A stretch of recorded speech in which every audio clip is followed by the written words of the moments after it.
There we are. Good morning. We are live. Today is April the 22nd. It is 8 o'clock in the morning where I am here in Portland, Oregon. I'm Rabbi Brian. It says that somewhere around here. And welcome to the Saturday service. I am joined, and a bunch of people are still joining in. And I can show you all my friends. Here are my friends. There we go. Friends who are joining, would you wave? And if you're if you're watching on Zoom or on Facebook, please know that you can join us at any time. If you go to rotb.org/Saturday service, you can get the link so that you can join us, and I'd love to see you then. Love to have you participate live. I'm going to put a comment up here. If you are on Facebook or on YouTube, you can put comments live, and by live we mean about 12-second delay. So if I don't respond immediately, that's why. There's also the regular chat. I do not check the regular chat because I got enough going on. If there's something that seems really pressing, that if one of the people, if there's a topic that's going on in the chat that you think I should know about, if you would please let me know. And if you're new here, I want to welcome you and say thank you for showing up. If you have any questions, please feel free to send a private message to anyone whose name in the participant list says that they are co-host.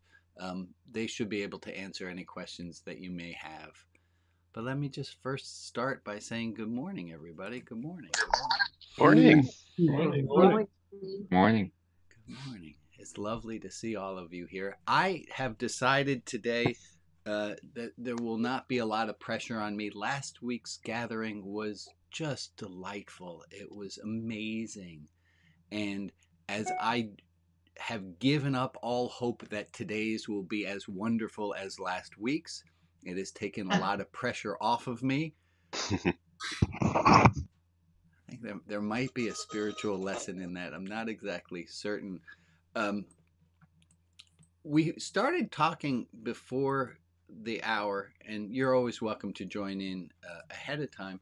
Started talking before the hour, and I was asking people on a scale of 1 to 10, and I'm going to ask you with your fingers to give me a number. So everyone who's on the screen, show us a number.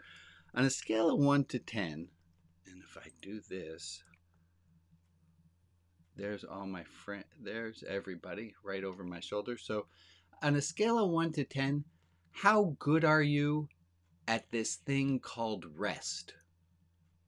Average 10 means you are perfect at doing rest, and 1 is not so good. And then just do it with a hand raised. Are you better at doing this now, or were you better at doing rest in the past? How many of you are better at doing rest now than you've ever been? Seems to be some conspiracy going on here. It looks like most people are better at doing rest as they age. Become wiser. We're not aging. That's I have a thought, Meg, that possibly we are better at rest because our bodies just are not moving as fast as they used to. that too. That too. And so we better be better at rest because I just don't have the zip I used to have. We Mitch, also it's a great realize that we don't have to get everything done right this minute. That there's tomorrow. There's Correct. another time. Carol, thank you, Ray. Carol, you were saying something too. Nature is a great teacher. Nature is a great teacher. However, Carol, if I may, nature doesn't have this thing called a Sabbath or rest. That's not in nature.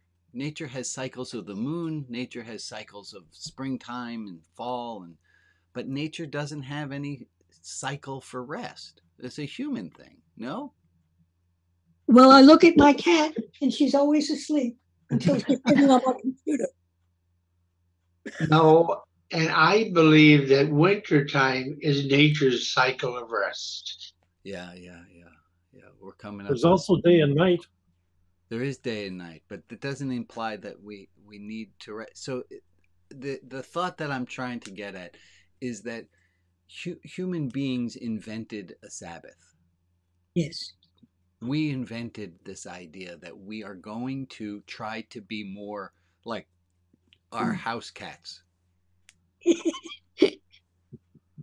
We're going to spend some time to rest, to do something different.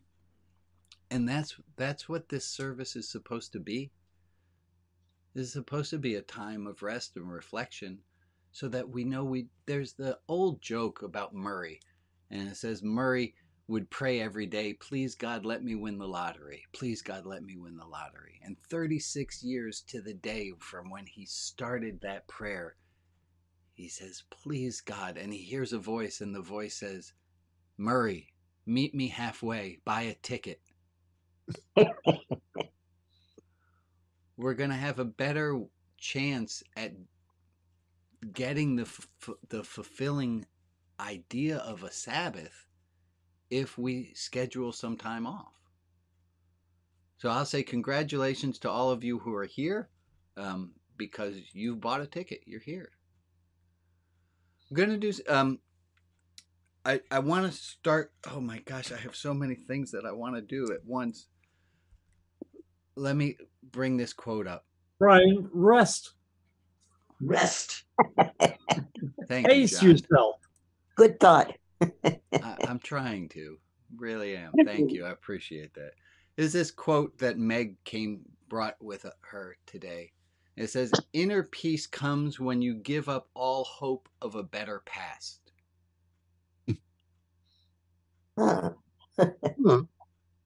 Inner peace comes when you give up all hope of a better past. And there's a quote from Robert Brault that goes along with this. It's a corollary to it. It says, there's an amazing amount of peace we get when we learn to accept the apology of the person who never gave it. Yeah. I'm going to say that one again and then explain it. There's an amazing amount of peace that we get when we learn to accept the apology of the person who never gave it. Like that. It's a good one. So I ask you to take a moment to consider,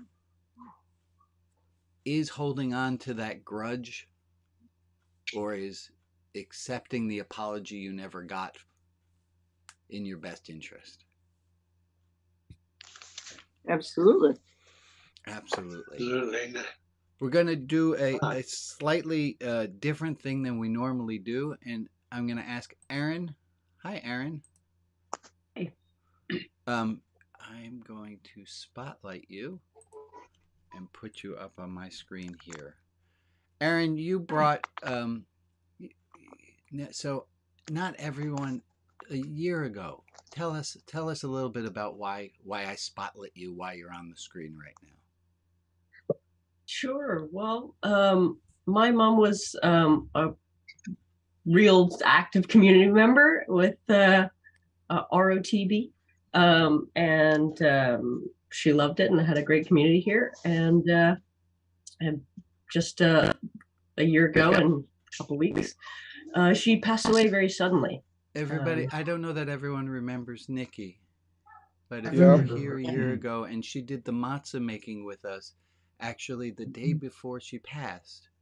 And if you look back on the video of the matzah making, you can see what was apparently she had some minor stroke by that point, but none of us were medical experts and knew. And that was a year ago. And Aaron, I'm wondering if you can tell us, can you give us 3 of your mom's great quality? Uh-oh. You're muted, Brian. Hi. Am I back? Is that on or no? Cool. You're still muted. You're muted Okay, again. hi. There I am. Weird. Aaron, could you tell us 3 of your mom's 3 qualities of your mom that you totally miss? Sure. Well, I think the first thing that comes to mind is she was just meticulous. There was anything less than perfect was not good enough for, at least for her own standards.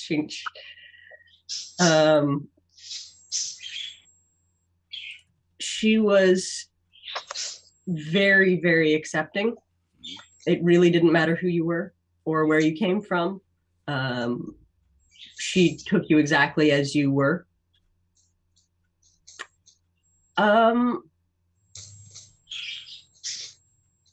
And maybe not a good quality, but really one of the things I miss most is she was such a good cook. Oh my God, she was such a good cook. Wonderful. And who do you have beside you offering support today? This is my partner, Liam. He's been a real rock for me, and truthfully, I think that my mom, yeah. Well, I'm glad she got to know you, and Yeah, I think I'm glad I got to know her too. yeah, and I think she'd be really glad that you were here. Yeah. I'm going to do just a little didactic show to everyone, and then we'll come right back to you. In Judaism, we have, look, Judaism does some things really crazy and does some things really well. And we do, I think, the mourning process really well. And it's broken up this way. There's something called Shiva.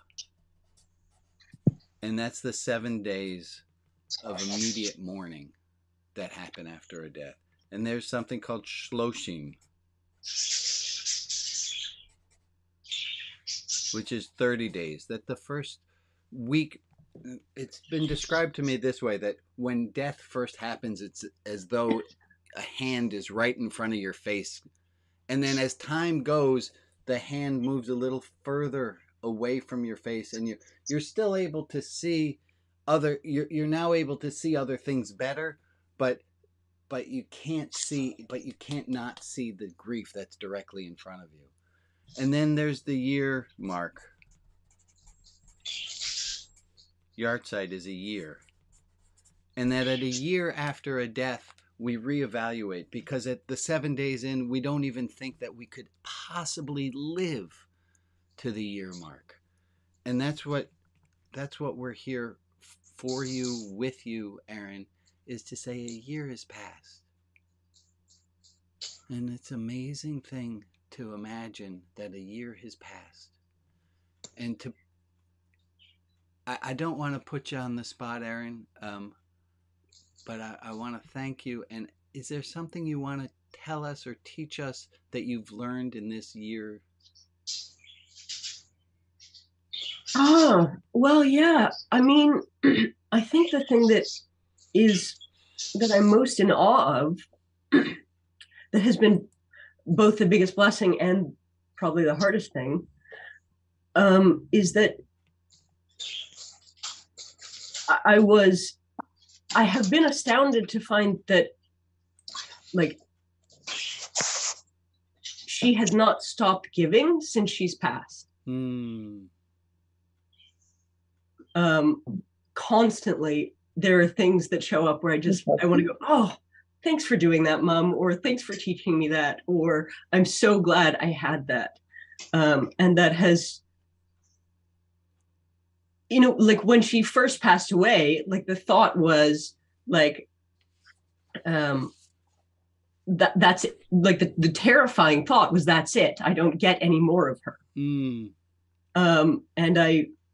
it's both hard, but also quite comforting to realize over the past year that I still am receiving so much from her.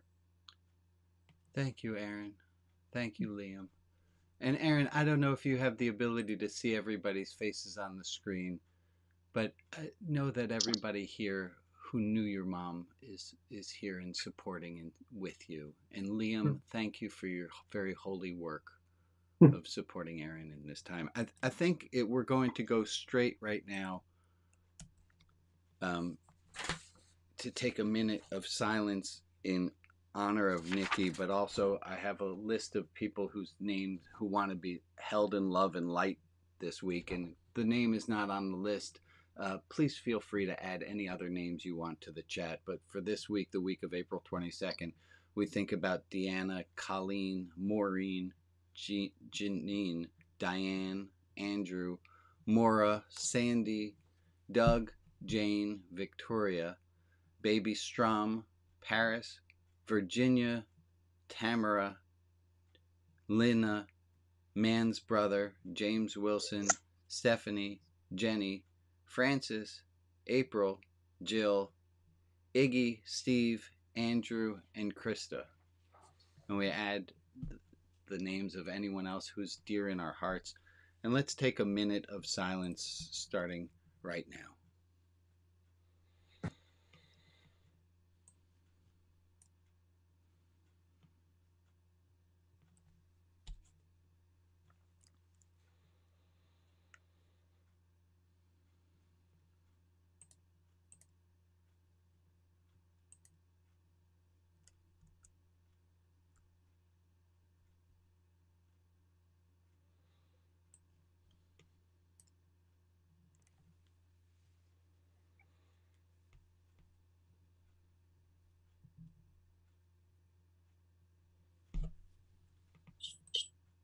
Oh, large.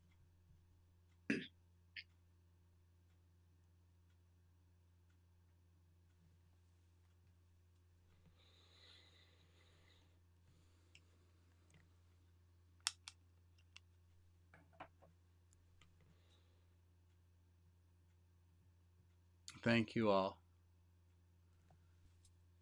I want to start with a little bit of review. Last week we talked about a prayer of St. Francis, and there was some comments back afterwards I heard that we in our group felt a few comments, and I wanted just to bring them up. One was that we felt comfortable to change the words of the prayer, where the prayer originally said, Lord, make me an instrument of your peace.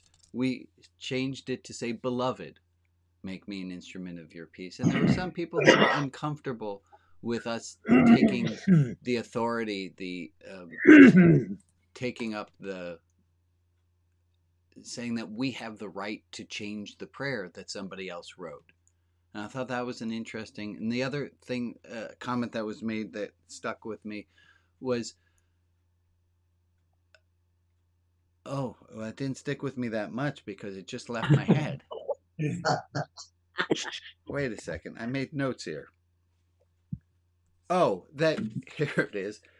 The other thought was that it's that same question about the artists and the art that they make. Is when I quote St. Francis, knowing that he's affiliated with the Catholic Church and the Catholic Church has done bad things, should I still be quoting St. Francis? And my answer to that one is going to be, if I can only quote people who are perfect, I'm not prepared to be that quiet.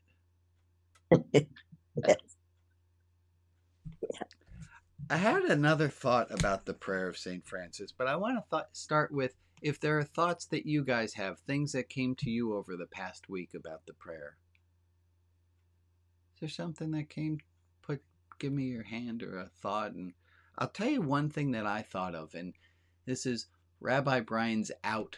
And so there's the serenity prayer that says, God, grant me the serenity to accept the things I cannot change, the courage to change things I can, and wisdom to know the difference. And I had a thought once while saying that prayer. Well, isn't that kind of interesting? If I don't have the wisdom to know the difference, so if I try to change the things I cannot change and I try to accept the things that I can change because I'm lacking some wisdom, well, it's not on me, because I ask God for the wisdom to know the difference. And if I miss it's that God hasn't wanted me to know the difference quite yet. And I thought the same thing about this prayer of St. Francis, maybe.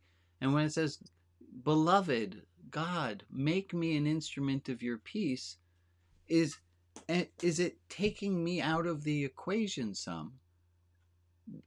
Because I'm at, oh, you know what's really weird?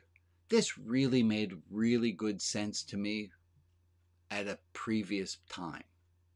And what I'm saying right now is not making really good sense to me. So I'm going to just do this thing where I smile. I look at all of your faces and I say, oh, look at that. No idea what point I was going for anymore. That does not work. It was make me an instrument of your peace. There was something so beautifully passive about it. And I can't remember the point I was going for. Isn't that interesting? Well, So isn't glad. that interesting? That brings us back, thank you, Jordan, to 3 weeks ago where we had our homework of saying, well, isn't that interesting? Or that's curious, or just a chin scratch and a So I'm going to just go along with that. All right. Rabbi? Yeah. I have been thinking about this prayer all, and so there's an expression that we've all heard that a musician is only as good as their instrument. And right now I have an acoustic piano that's being worked on that is unplayable because it has 2 dead keys and it's out of tune. And so I've been thinking about, Lord, make me an instrument, or the God of my understanding, beloved, make me an instrument of your peace. And in order for me to be an instrument of peace, I must seek to be in tune, and I must seek to be like striving to be healthy. If I'm not emotionally healthy, I cannot be in peace. If I'm not, if I'm not, or if I'm physically unhealthy, or just seeking holistic health, seeking, for us to openness be an so that instrument I of might. peace, we have to be In- tuned. We have to be clean. We have to Yeah. be prepared for it. I love that. Right. Thank you. Like that. Thank you, Melissa. Well, Michael. thank When I listen to or when I think about the quote, it makes me wonder if there's something in me that limits my ability to find peace, or something that I'm doing that's getting in my own way. Right. And then we need that external help to let go of the me so that we can actually find what we're looking for. Hey, Michael, that was where I was trying to get to. Hold on. Was that as soon as I say to something outside of me, make me an instrument of your peace, that it's like an inception thing that I've already surrendered. And if I've already surrendered to say, make me an instrument of your peace, that means that I've already given some of my volition over to become that instrument. Mm-hmm. Go ahead, John, and then Ron.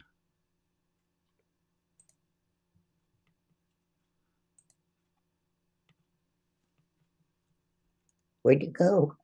John, we lost you. I think we're going to switch that order up. Ron, I think John might have disconnected himself as he tried. I'll just point out that inner peace, and letting go of wishing for a better past is a large part of that, without Ron, I'm so sorry, but we missed the middle part. There's something weird with your connection, and we got the beginning and the end, but we missed the juicy middle. Okay, it's just accepting our past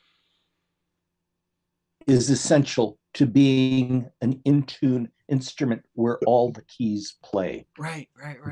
So the question is, what are the things we can do to help to become that instrument of peace? John, you made it back.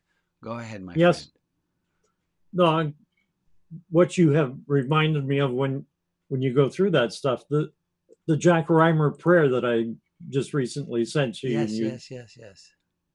The concept, and for others that haven't seen it or maybe have forgotten it, there's a whole bunch of verses in there, and each one begins with, "We cannot merely pray to you, O God," to do, and then there's like, "and war and starvation and despair," and then it finishes up with, "Therefore we pray to you instead, Creator, for strength, determination, and willpower to do instead of just to pray, to become instead of merely to wish." Yeah. Yeah. Because in each of the examples that are given, we acknowledge that mankind, including ourselves, we know how to end war.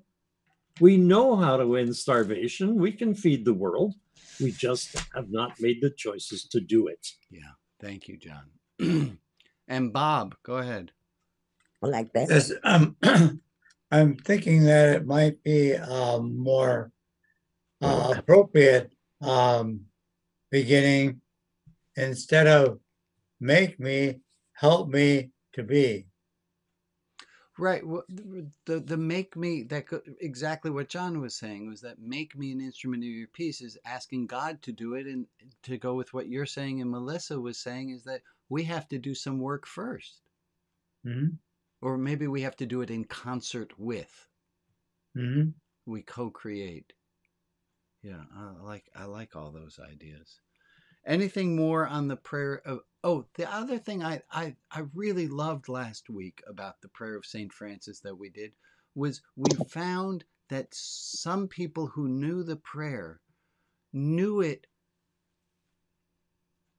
intellectually and were saying the words so quickly because they had memorized it that they were missing what the prayer was. And this thought continued that says, what are the things that we all do in our life that we do rote without even thinking? Where there's something really beautiful that's there, but because we're on autopilot, we miss it. And I dare say we all do that. There's a lot of miracles that abound, and that's what I want to shift our focus towards right now. I'm going to show you a video. This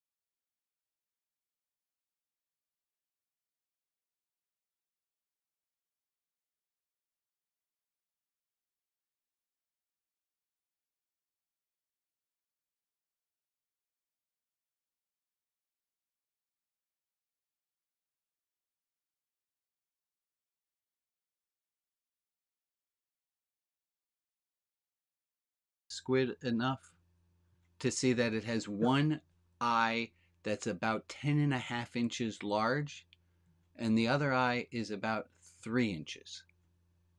I didn't see. Show him again.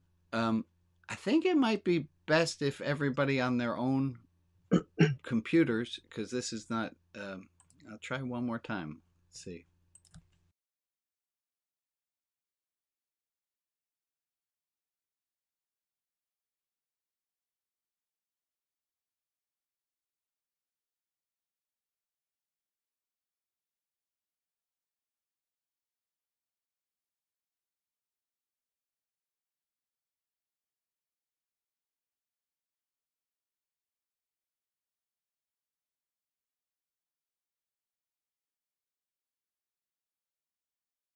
Smaller.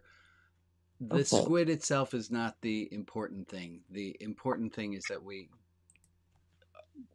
let me first tell you. So the squid's giant, huge, dinner plate size eye looks up while it swims, and the small eye looks down, and the big eye looks up to look for whales and silhouetted against the very, very hard to see ocean surface above it, the water surface above it, and the other eye, the small eye, is looking down for bioluminescent things to eat.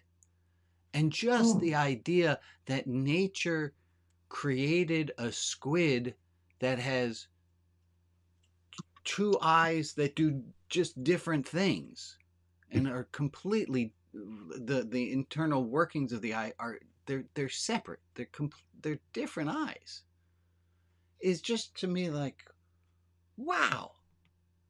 And I would love to hear, what are some things that you know in nature that just make you go, wow? And then hopefully we're going to be able to tie that back to this idea that we look at this world with such rote, with such everyday, with such regular, that we miss these miracles that are right there in front of us.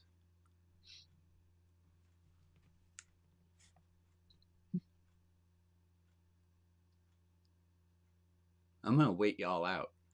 Who's got something miraculous? Go ahead, Carol. I was climbing up into the closet to try to find a tablecloth for the Seder. Behind the tablecloth was an amaryllis I had placed there a year ago and completely forgot about. You're supposed to put amaryllis away so that it can, but it was completely pale and it was 3 inches high. It is now this high and deep green. Nature is so resilient. It spent a year. This is a plant that spent a year in your closet. That's right. You're supposed to let them rest for a year. That's amazing. But I thought that it was there, and I moved out the tablecloth, and there it was. But it was so pale. It was practically white. It's now deep green, and it's very, very tall. It hasn't come yet, but I can't believe that it came back. I thank it every day. Isn't that wonderful? Thank you. Thank you, Carol. Michael, and then Rita. Candace, I see you. It's a miracle. It's a miracle that we can breathe and talk and swallow with our throat. It all works. It all works. And we do it so rote, like people reciting the prayer of St. Francis without hearing it. Rita, what do you got? Go ahead, Michael. I'm sorry, I interrupted.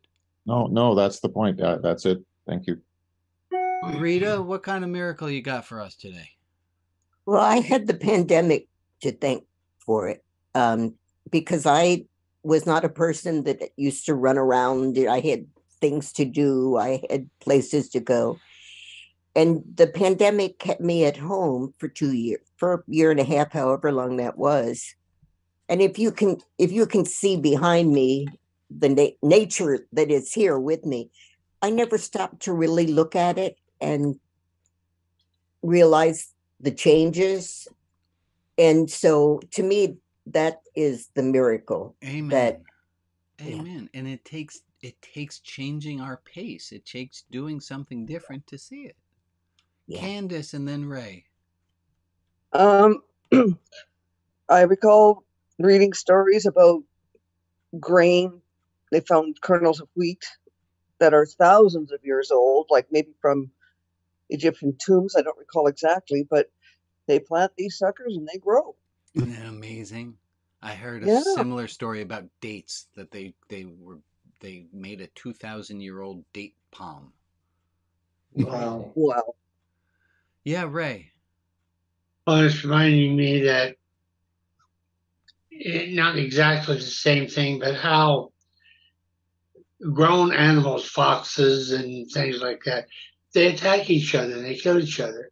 But if one of their cubs or one of their children is very small and the mother is killed, that another animal will take in that baby, if you will, and nurture it. It's not part of their tribe or their group, but because it is a child in their eyes, they take it in and nurture it.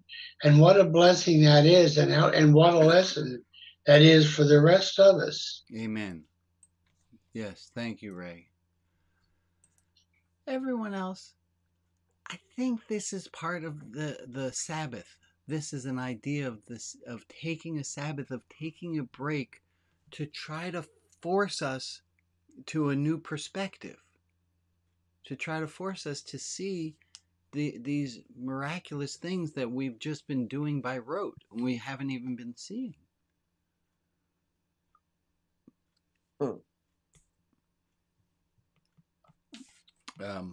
One other thing of review from last week was I thought it was just so wonderful and beautiful how everyone was able to hold on to looking at each other. We did 2 minutes of looking at each other, and it was just such a beautiful thing. It just felt so comfortable for us all to be. All right, today's topic. I have options. I'm going to start with this slide. See where this goes. This is a graph. My opinions of other people. Down at the bottom is demon. Up at the top is angel. That's my opinion of other people. And then on the x-axis is how well I know the person. I don't see that one. So at the bottom of the screen, it should say how well I know the person. And Got it. And the vertical is what I think of them. And it's a fictitious graph, but it shows that the person who you first know, who you first meet and you think is a demon, the more you get to know them, the higher their line's going to climb up. See. And the person who you first meet and you think, oh my gosh, that person's amazing. That person's an angel. The more you get to know them, the more the lines start to level out. I've been wanting to share that for 2 or 3 weeks. Okay. Glad I did. Does that mean that we can expect to see your demonic side come out sometime soon? I think Been waiting for it. my very human side has been coming out. I do hope to present myself quite human here. I can give you a little update about my book. Speaking of being very human, here is a mock-up of Rabbi Brian's highly unorthodox gospel. I got bored while editing, so I made a mock-up of the book. Here's something very human. I got the book back from the editor on Monday, and she loved it. And I promptly fell into a horrible, horrible funk. Why? I can understand that. Yeah. How many of us have had this thing where something really good happens and it throws you under the bus? Not me. I see it. If it hasn't happened to you, wonderful. Yeah. But if it has happened to you, hey, look, we're not alone. I got really, I don't know what it was, but I had a funk all week. It finally lifted yesterday some. But I had a funk just from getting this good news back from the editor. So anyway, I'm working hard on the book. We have officially on the count 90 days until the book launch party. Please. I'm excited about that. I have a topic an idea for today that I wanted to talk about. See if this is big enough. Can you read that? Is that large enough to be read? No. Not really. Okay, dang it. Let me try it this way. And oh, that's worse.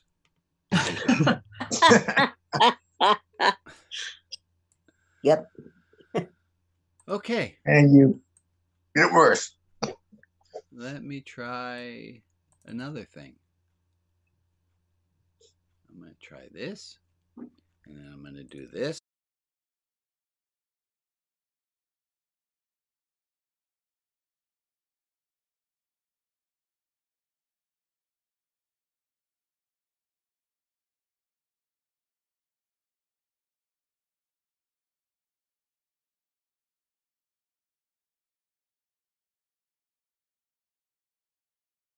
Well, thank you.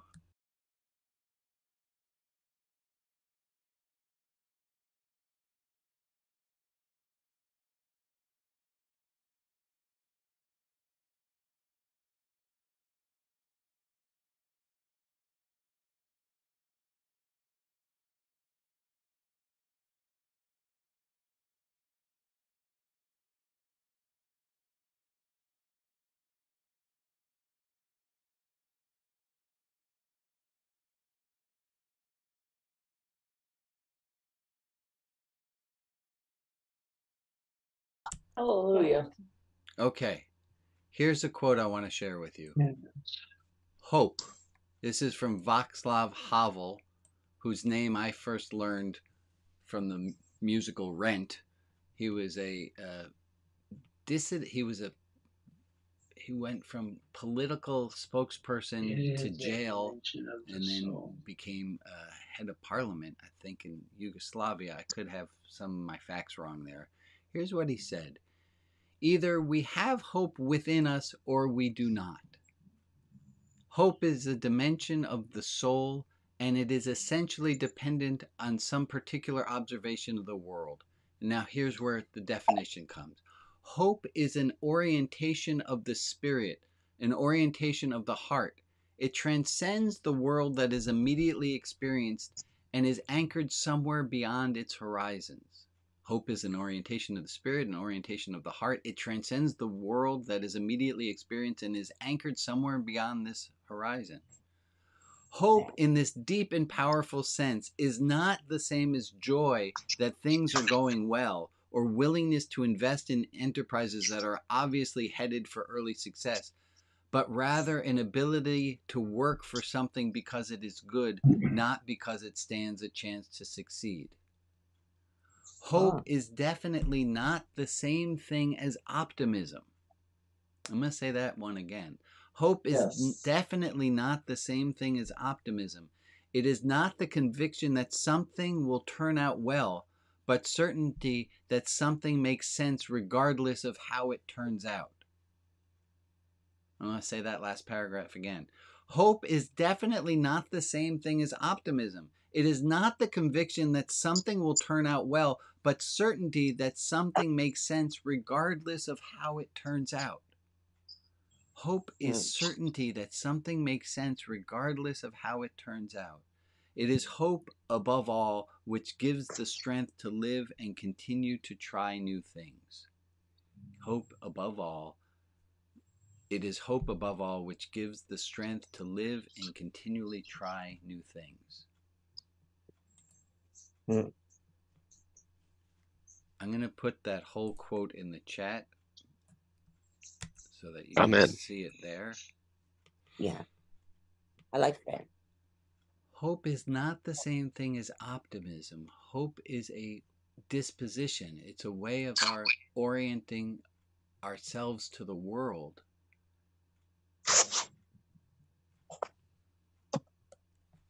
Larry says these two things. My best buddy Larry says these two things about hope. He says, I would rather live with hope and be occasionally wrong than live without it and always be right. I would rather live with hope and occasionally be wrong than live without it and always be right. Folks, I'm not gonna lie, it's a scary time right now. But I would rather live with hope and occasionally be wrong than not have hope and always be right. The second thing Larry says about hope, he says this. Let me do the whole way he teaches it. Did you choose to be listening to this service this morning? I'm going to see I see a thumbs up. I see a few nods. Is anyone Yep. here against their free will? Did anyone choose besides Liam, who might have been here because he's supporting Aaron? Let me out! Is anyone here who doesn't? We all chose to be here, and that's what Larry says about hope. He says hope is a decision. It is a decision, and he points out that the word decision comes related to the word incision, that it has to do with cutting, and that a decision is a cutting out, where you decide to cut something out. And what he says is hope is you've decided to cut out all of its opposites, and you've decided to have hope. So I'm going to ask you, take a moment. Can you choose hope? Can you choose hope that even though things might not go perfectly, they're going all right? And it's hard, folks. I had a shit week. Like, I know my book is going to be fantastic, but I had a really hard week and hope was far away. But I got to keep choosing it, kind of like Melissa with the piano, and I got to tune it and fix the keys so that I can be as perfect as I can.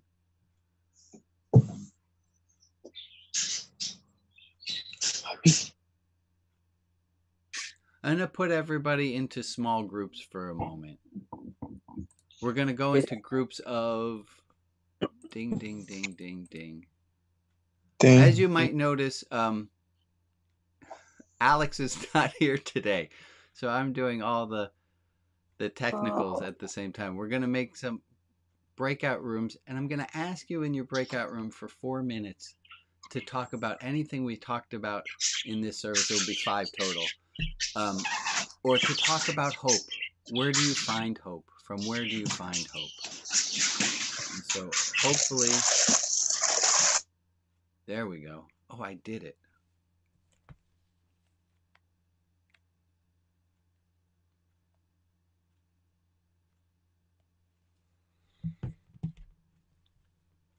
Hey, Bob, somehow I wound up with just you. There he is. All right, just me now.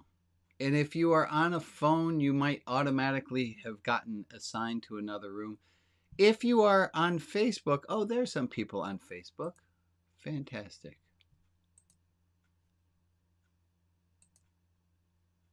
All right. Al, you're getting moved over to room 1.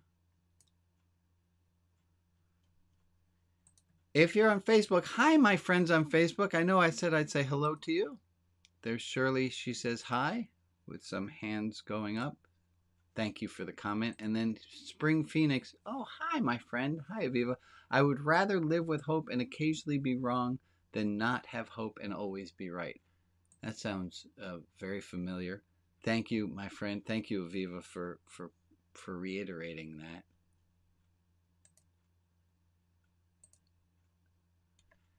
Hi, my friend who's watching on Facebook or on YouTube. All of my Zoomy friends have joined breakout rooms, so it's just you and me for a moment.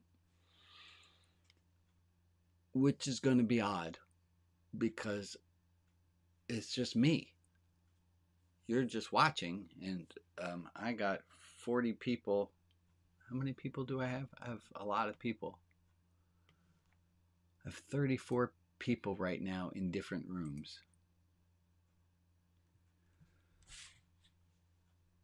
And yeah.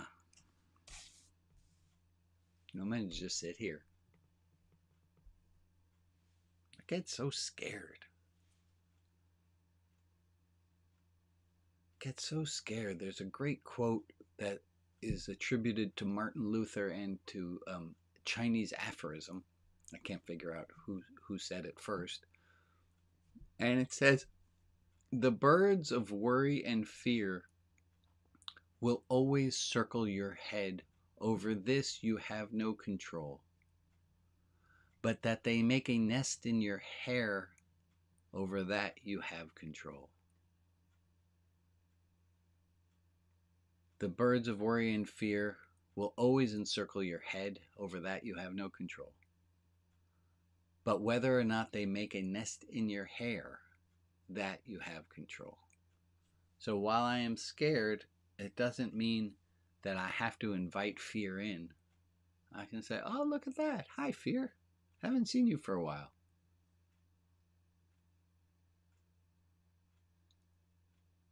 Is that too woo-woo? Let's make friends with our fear. I'm willing to try it.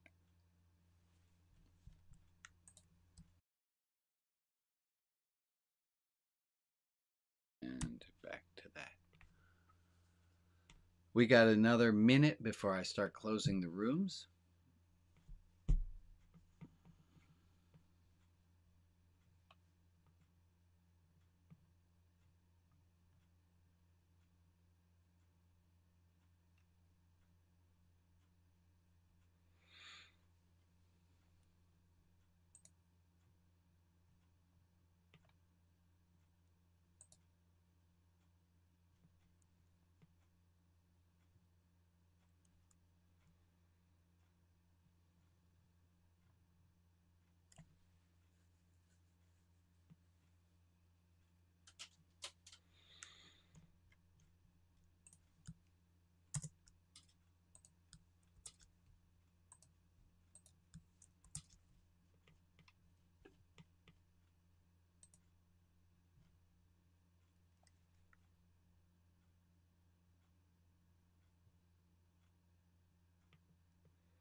Oh, there's Aviva again. Hi, Aviva.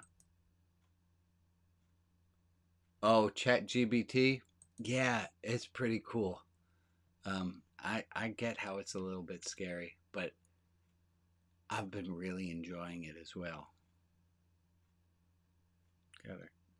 Why are the rooms not closing?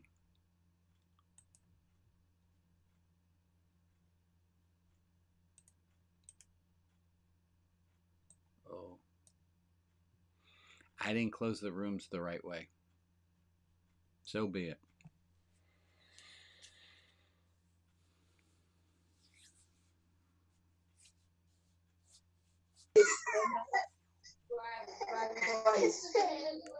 Hi, Moja. Hi, How are you? I'm okay. You have any hope?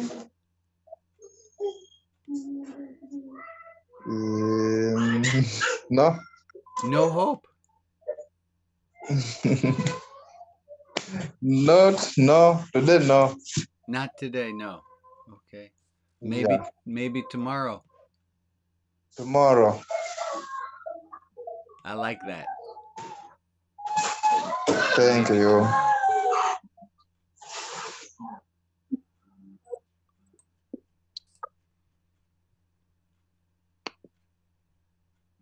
Well, here should everyone's coming back. Yep. Is that a hope? I was just saying that Technology. we can have, even if we don't have hope today, watch this. This is interesting. We might not have hope today, but perhaps we can have hope tomorrow, which is having a little bit of hope today. And I hope that Alex will be back next week. Is it that bad? I think we should all write a thank you note to Alex because she makes a tremendous difference. I could have helped out. I could have. I wasn't asked. I kind of enjoy it when, when Rabbi has to do it because you never know what's going to happen. I'm going to take all of this as I'm going to take all of this as compliments Love. It's love. Okay. That's But optimistic. we know how you respond to compliments. Now you told us how you responded to your editor's love of your book. Yes, thank you. Thank you. Yes. Just swallow, Rabbi. I appreciate that. Breathe. Is there any learning or any thought that came out of your group that feels prescient, something that you want to share with the larger group as a whole? Is there some moment that came?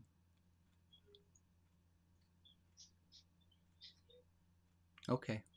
Let me say this by ways of ending. I have to make some announcements. I forgot about my announcements. This one's very important. Yes. Yes. I had a hard week. I had a hard week. You know what? I had a hard week. And that's okay. We all have hard times, and that's okay. Other announcements. If you are a regular donor to Religion Outside the Box, monthly donors, you will have gotten an email from me, or if your time of the month has not yet come up yet, you will get an email from me explaining that a small gift will be coming to you in the mail. If you are curious, and if you're not yet a monthly donor to Religion Outside the Box, I'm going to ask you to please consider doing that. You can go to rotb.org/donate, and those donations are always appreciated. That's how this goodness gets done. Oh, there it is. Hold on. There it is. rotb.org/donate. Folks, I'm going to stop the recording in a moment. Let me put all of you on screen so you can wave goodbye to all the folks who are at home.